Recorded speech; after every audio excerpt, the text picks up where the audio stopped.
Olá, como vai você? Cada vez melhor? Você tem acompanhado os nossos programas? Escreva para nós, comente, sugira. Nós estamos aqui para fazer o melhor por você.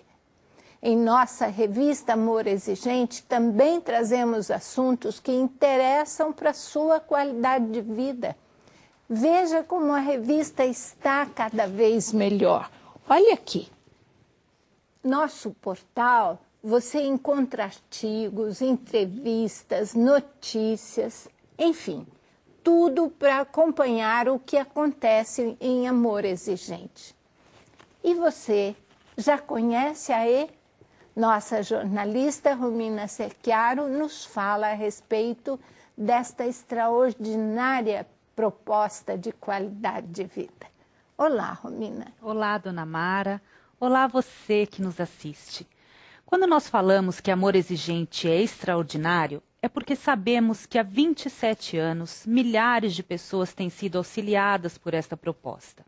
Os 12 princípios éticos e os 12 princípios básicos são os norteadores de nossa evolução. Os grupos de ajuda são os alicerces para que possamos compartilhar nossas forças e esperanças. A espiritualidade e a responsabilidade social nos guiam pela jornada de evolução que o Amor Exigente nos propõe. É assim que as pessoas se renovam, IAE. Experimente você também. Procure em nosso site o grupo mais próximo de sua casa e venha participar de uma reunião. Hoje, as nossas convidadas Liane Castrilon, que é presidente do Conselho Deliberativo da FIAE e voluntária de Amor Exigente, Alda Larizati, que é coordenadora da Centro-Oeste, Regional Centro-Oeste Paulistana, e Sueli Senagola, voluntária. Elas vão vir continuar conosco falando a respeito de codependência. Olá, Liane, Alda, Sueli, sejam muito bem-vindas novamente ao nosso programa. Bom, vamos continuar então hoje falando a respeito de codependência. Liane, eu gostaria que você nos dissesse como se desenvolve a codependência. Por ser também um traço de personalidade, de caráter, a pessoa acha que é bonito, que é valorizado pela religião, pela sociedade, dar a vida pelo outro, né, se sacrificar. E pessoas levam isso ao extremo. E começa, às vezes, até desde criança, cedendo o brinquedo para o colega, né? Assumindo culpa, fui eu que fiz para o outro irmão não apanhar. Então, a gente vê isso muito, pegando o trabalho da repartição do colega que está ameaçando perder o emprego. E o codependente procura ver exatamente ser essa pessoa salvadora. Uhum. Então, chegar a extremos, como você falou, né? De dinheiro, perda da saúde, não dormir. Vamos dizer assim, é uma bondade doentia. Uhum. E essa questão da família disfuncional, daqueles codependentes que se formam dentro de uma família disfuncional? A família disfuncional e o codependente são um prato da mesma balança. Uhum. Porque numa família funcional, quando todos sabem o seu valor pessoal, têm os seus limites, e principalmente sabe a sua função dentro do grupo e o seu papel, ele não vai entrar na vida do outro. Então, o codependente terá menos chance de desenvolver essa doença, numa família funcional. Uhum. Agora, numa família disfuncional, as pessoas até adotam determinadas personas para, naquele elenco daquela novela, naquele dramalhão, né? Poderem fazer parte, né? Subsistir, né? Uma coisa importante que eu gostaria de partilhar com vocês é que tanto a dependência química dos nossos filhos ou a codependência, se ela não tem um ambiente propício, ela não se desenvolve, mesmo que o indivíduo tenha o gene, as características, o temperamento, todas as coisas para ter a doença, dependência química, ou para ter um comportamento doentio como o do codependente, se nós criarmos um ambiente saudável, de saúde mental, como diz a Liane, dentro das nossas casas, essas doenças não se desenvolvem. Isso é muito importante. Nós temos que investir na qualidade de vida para as nossas famílias, para que a gente possa passar meio ileso aí. É prevenção pura, não é mesmo? Mais uma vez, a prevenção voltada não só à questão da dependência química, como também da codependência e de um ser humano comportamental, que a doença, o transtorno é comportamental, né? Então, aí a importância da prevenção que o Amor Exigente vem fazendo também. Liane, agora, por que o codependente ele não consegue estabelecer relações saudáveis, nem consigo mesmo e nem com os outros? Praticamente ele não se sente como pessoa, então é impossível. Estabelecer um vínculo saudável exige igualdade, mão dupla. Eu recebo e também mereço receber. Já o codependente, ele acha que só tem que dar. E resultado, ele fica um vazio dentro dele. E resultado, quando ele não é valorizado, não a pessoa dele, mas a ajuda que ele está dando, aí ele começa a querer romper o vínculo. E assim ele vai, rompe o primeiro casamento, o segundo casamento, briga com aquele filho, depois se arrepende e volta. Fica quase como um relacionamento neurotizante, né? Alda, você, na sua vivência, como você consegue nos explicar essa questão de um relacionamento saudável hoje com você mesma e com os seus dependentes, com as pessoas de uma forma geral? Eu acho que o importante, para quem ainda não está na codependência, é realmente a prevenção. Eu acho muito importante, eu fiz muito isso, não permitia que os meus filhos pequenos fossem responsabilizados pela não tarefa da escola. Eles chegavam, depois de brincar, mãe, esqueci. Eu ia e fazia e ajudava a fazer. Eu acho isso uma coisa muito séria. Então, a gente não estava acostumado a lidar com a verdade, com a realidade, com a responsabilidade.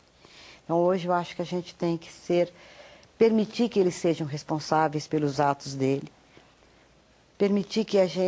nos permitir não mentir para os nossos filhos.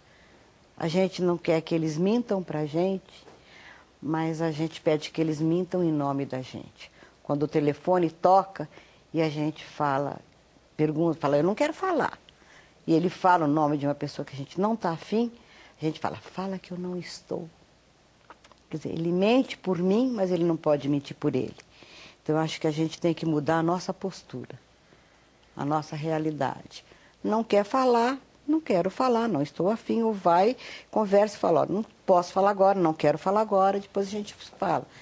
Mostrar para a criança a verdade da vida, porque senão fica muito complicado. Agora, Sueli, você, nessa sua vivência atual, né? Quais são as principais dificuldades que você tem no relacionamento com o seu dependente? Nesse momento eu não tenho muita relação. Mas eu procuro, assim, ter o melhor possível, me posicionar, não me deixar ser manipulada, mais ou menos, né? Um pouquinho a gente sempre né? A gente acaba dando uma escorregadinha.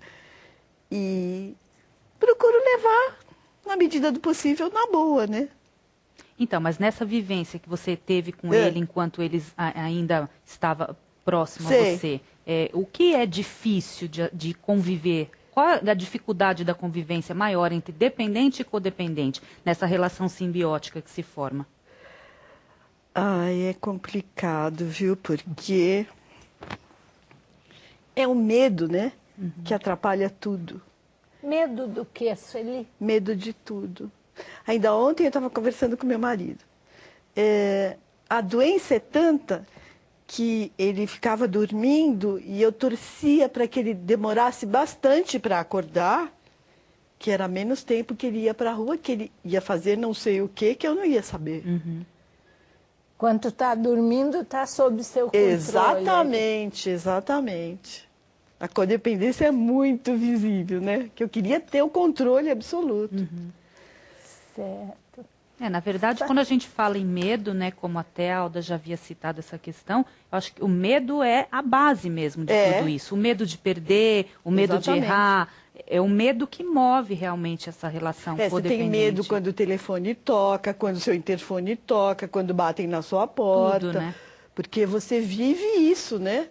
Pelo menos já viveu, né? É por Agora isso que sobressalto, né? é. é importante até colocar essa questão assim, que muitos codependentes, quando não se cuidam, a gente vê pessoas que passam a sofrer de transtornos, também de comorbidades, né? Passam a ter depressão, transtornos de ansiedade, síndrome do pânico, tudo em virtude dessa vivência repetitiva, baseada aí no medo e em culpa, enfim, né? Então é importante que a codependência realmente seja vista como um transtorno a ser tratado, né? Ah, com certeza. Ainda bem que pode ser tratado, né? Pode, pelo menos, você se conscientizar daquilo, não é? Com certeza. E tentar corrigir. É. Escute, Sueli, fale um pouquinho de você para a gente te conhecer melhor. No programa anterior da semana passada, nós pedimos a Alda para falar um pouquinho dela. Agora, fala de você. Como é que você chegou no AE e como é que foi o começo? Como é que você percebeu que seu filho tinha problema? Como é que foi, Sueli? Como a Alda disse, eu também era uma pessoa sem identidade. Eu era a mãe do meu filho, eu não era a Sueli. Eu era a mãe do Bruno, né? A mãe e o pai do Bruno. Agora eu sou a Sueli e o pai dele é o Wagner, entendeu? As coisas mudaram bastante, graças a Deus. Ficaram bem Exatamente, definidos. ficaram bem definidos. Mas aí quando a gente descobriu, é aquela história, né? Você tenta fazer isso, aquilo, é psicólogo, é psiquiatra, é médico, e você acha que você tem o controle, que não, você vai conseguir consertar o seu filho. E aí a gente percebe que a gente está querendo resultados diferentes com a mesma atitude, né? Sei. E então o importante é mudar a atitude. Foi o que eu aprendi no Amor Exigente. Cheguei muito mal, só chorava. E por que ele foi preso? Porque ele roubou, ele foi preso porque a primeira vez porque ele foi pego com uma arma raspada. O que significa arma raspada? Que é isso? Porque toda arma tem uma numeração. Ah, então, sei. quando ela é raspada, é para não ser identificada, entendeu? Ou para a identificação ser mais difícil. Sei. E depois ele tentou roubar uma loja, uma coisa assim bem imatura, fez a mesma coisa 2 vezes no mesmo lugar. Aí complicou. Completamente inconsciente. Quer dizer, é próprio do dependente, não é? Que não pensa, não acredita que vão pegá-lo e ele vai fazendo as coisas. Pedido de ajuda. Liane, você vê isso como... É o ato falho e pedido de ajuda. Deixa... Ele não sabe se dá limite. Exatamente. Ele pede, né? E aí ele deixa rastros para que a gente possa perceber e fazer alguma coisa por ele. Infelizmente, a gente só vai perceber, vai começar a entender muitas coisas depois que algumas outras já aconteceram com mais gravidade, né? Mas a gente está aí para aprender e para progredir, né?